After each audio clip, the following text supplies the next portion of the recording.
সিগারেটের সাথে মুসলমানের কোনো সম্পর্ক থাকতে পারে? সিগারেটের অভ্যাস আমাদের নাই তো? হ্যাঁ, এটা কিন্তু জাহান্নামের খাবার। খেয়াল রাখবেন, সুগন্ধি, সুগন্ধি, this is the sign of paradise. সুঘ্রাণ, এটা হচ্ছে জান্নাতের আলামত। আর ধোঁয়া, এটা জাহান্নামের আলামত। কথা কন, ধোঁয়া কিসের আলামত? আগুন জ্বালাইলে কি ওঠে? ধোঁয়া ওঠে। সিগারেট খেলে কি ওঠে? পৃথিবীতে এই একটা মাত্র খাবার আছে যেটা টয়লেটে বসে খাওয়া যায়। কথা বলেন, খাওয়া যায় না? টয়লেটে বসে খায়। আর পৃথিবীতে এই একটা মাত্র খাবার, পণ্য, যেই পণ্যের উপরে লেখা থাকে সংবিধিবদ্ধ সতর্কীকরণ, স্মোকিং কজেস ক্যান্সার, ধূমপান কর্কট রোগের কারণ, মানে ক্যান্সার রোগের কারণ। তার মানে এই পণ্যটা খেলে ক্যান্সার হয়। পৃথিবীতে আর কোন পণ্যের গায়ে এরকম লেখা থাকে না যে এটা খাইলে এই রোগ হয়। ফর এন এক্সাম্পল, বাজারে এক বিস্কুট আসছে। কি আসছে? এই বিস্কিটের গায়ে লেখা, এই বিস্কিট যদি কোনো বাচ্চা খায়, ওই বাচ্চা ডায়রিয়াতে মারা যাবে, উপরে লেখা। কিনবেন? কথা বলেন, কি বলবেন? তোর বিস্কুট তুই খা, তোর বলা মরুক। কথা বলেন। কিন্তু সিগারেট এমন একটা পণ্য যেটার গায়ে লেখা থাকে যে এটা খেলে মানুষ মরে, তারপরও মানুষ খায়। সিগারেট হয় টোবাকো প্ল্যান্টস থেকে, তামাক পাতা থেকে। কোত্থেকে? তামাকের চাষ টাস কমে গেছে না? এটাতে আবার বেড়া টেরা দেয়া লাগে না, কারণ ছাগলও মুখ দেয় না। কথা বলেন।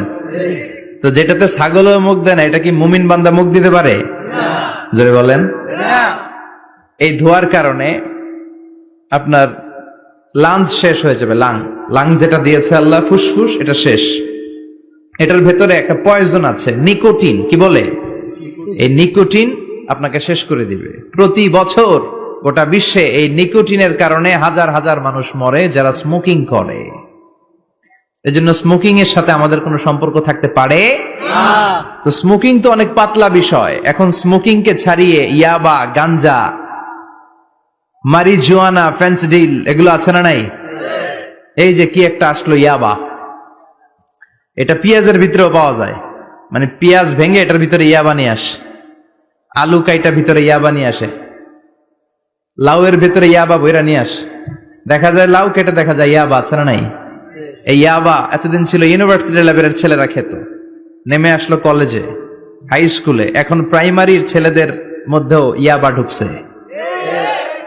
দেশ কোন ভয়ঙ্কর অবস্থায় দাঁড়িয়ে আছে, হুঁশ নাই আমাদের। সামনে নির্বাচন তো, এখন খালি আমার ভাই তোমার ভাই, আছে না নাই? খবরদার, যোগ্য, সৎ, ইসলামপন্থী লোক দেখে আমরা নির্বাচনে ভোট দিব। চিল্লায় বলেন ঠিক কিনা? আমরা দলাদলি বুঝি না, বিএনপি, আওয়ামী লীগ, জামাত ইসলাম, জাতীয় পার্টি কিচ্ছু বুঝি না। যে এলাকায় ইসলামপন্থী লোক থাকবে, আল্লাহ ভীরু, খোদা ভীরু, জনগণকে ভালোবাসে, মাটিও মানুষের নেতা, এরকম দেখে আমরা ভোট দিব। রাজি আছেন তো? কারণ ভোট কিন্তু আমানত। আমানতের ব্যাপারে জিজ্ঞেস করবে কে? কথা কন।